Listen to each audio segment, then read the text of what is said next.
Saudara-saudari yang dikasihi Tuhan, selamat berjumpa kembali di dalam program Arus Hayat Voice.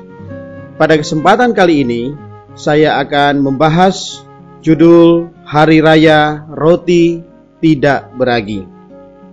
Pembacaan Alkitab saya ambil dalam 1 Korintus pasal 5 ayat 7 dan 8 yang bunyinya demikian.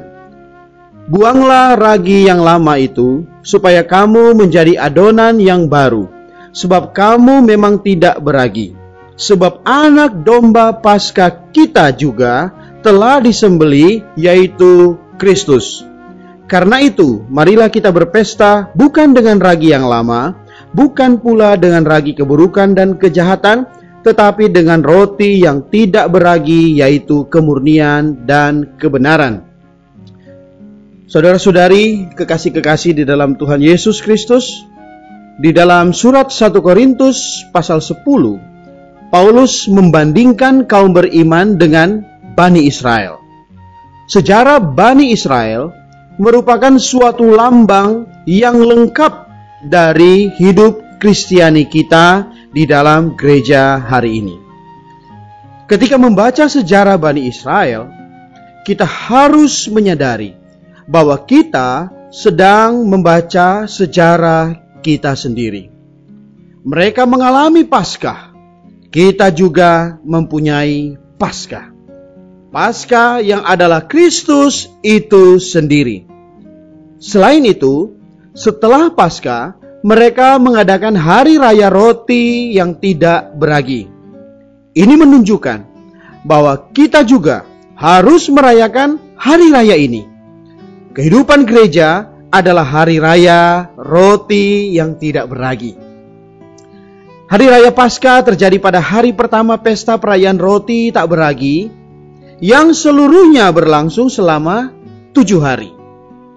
Ini berarti ketika hari raya Paskah dimulai, hari raya roti tak beragi pun dimulai. Akan tetapi, hari raya Paskah berlangsung 1 hari saja, yaitu di awal hari pertama di dalam perayaan itu. Sedangkan hari raya roti tak beragi berlangsung terus selama 6 hari lagi. Inilah sebabnya hari raya Paskah dapat juga disebut hari raya roti tak beragi. Seperti yang disebutkan dalam Lukas pasal 22 ayat 7. Maka tibalah hari raya roti tidak beragi, yaitu di mana orang harus menyembelih Paskah. Tuhan Yesus sebagai penggenapan Paskah ditangkap pada malam menjelang hari raya Paskah. Di dalam Keluaran pasal 12 ayat 15 disebutkan Bani Israel tidak boleh makan roti yang beragi selama 7 hari. Dari 1 Korintus pasal 5 ayat 7 sampai 8 kita mengetahui bahwa di sini kita memiliki 2 pesta.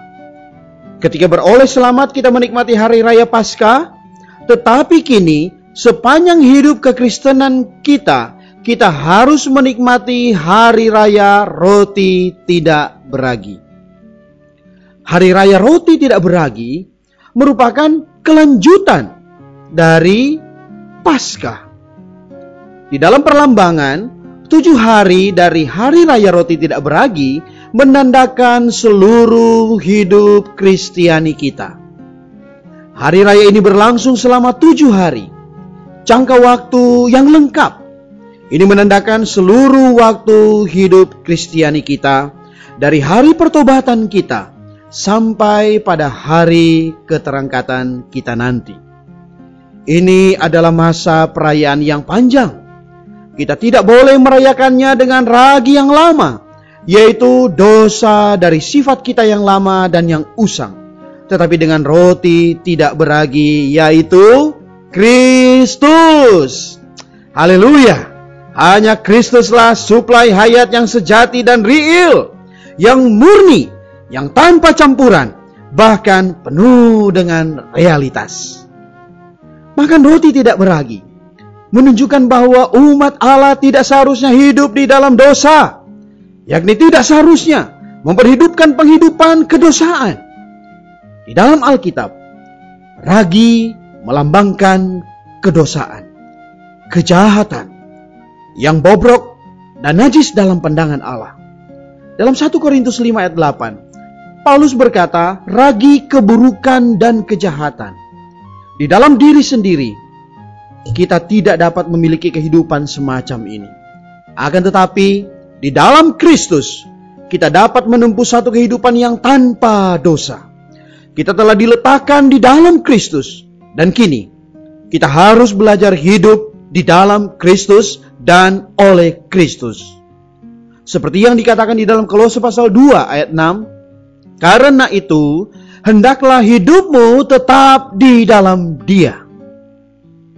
Keluaran 13 ayat 37 mengatakan, tidak boleh ada ragi yang terlihat pada Bani Israel. Di dalam kehidupan Kristiani kita juga, kita tidak boleh ada ragi yang terlihat.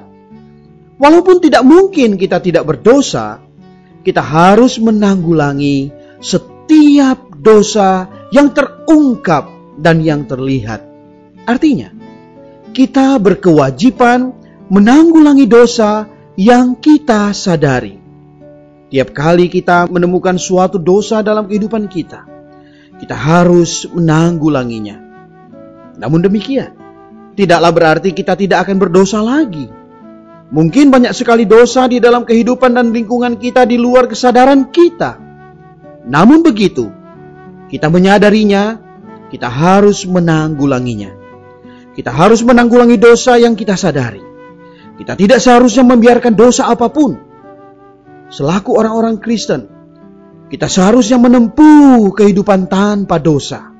Tidak membiarkan dosa apapun yang sudah dinyatakan oleh Tuhan. Menanggulangi dosa yang telah Tuhan singkapkan berarti mengadakan hari raya roti tidak beragi. Jika kita mau menempuh suatu kehidupan tanpa dosa, maka setiap hari kita harus makan Kristus sebagai roti yang tidak beragi kita. Para ahli gizi mengatakan bahwa kita akan menjadi seperti apa yang kita makan. Jika kita makan roti tidak beragi, maka akhirnya kita akan tersusun dari roti yang tidak beragi itu. Kemudian kita akan menempuh satu kehidupan yang tanpa ragi. Meskipun di dalam diri kita sendiri tidak mungkin tidak berdosa, namun di dalam Kristus kita dapat menjadi tanpa dosa melalui makan Dia sebagai sumber dan suplai dari hayat yang tanpa dosa, seperti yang dikatakan di dalam Yohanes pasal 6 ayat 57. Barang siapa yang memakan aku akan hidup oleh aku. Oh haleluya. Kristus sumber kita, Dia tidak beragi. Dia murni dan penuh dengan realitas kebenaran. Maka jika kita berpesta dengan Dia setiap hari, kita dapat memiliki satu kehidupan gereja yang tanpa ragi, murni, dan penuh realitas sejati. Mari kita berdoa. Tuhan Yesus, kami bersyukur bahwa Engkau adalah domba Paskah kami, juga adalah roti yang tidak beragi, yang murni dan penuh realitas kebenaran.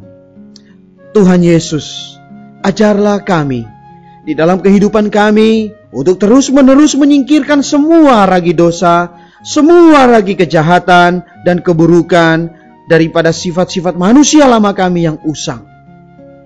Tuhan, kami mau belajar memakan, menikmati Engkau yang tidak beragi dan murni itu melalui firman-Mu, agar Engkau bisa kami perhidupkan setiap hari. Terima kasih Tuhan. Di dalam nama-Mu Tuhan Yesus Kristus, kami berdoa. Amin.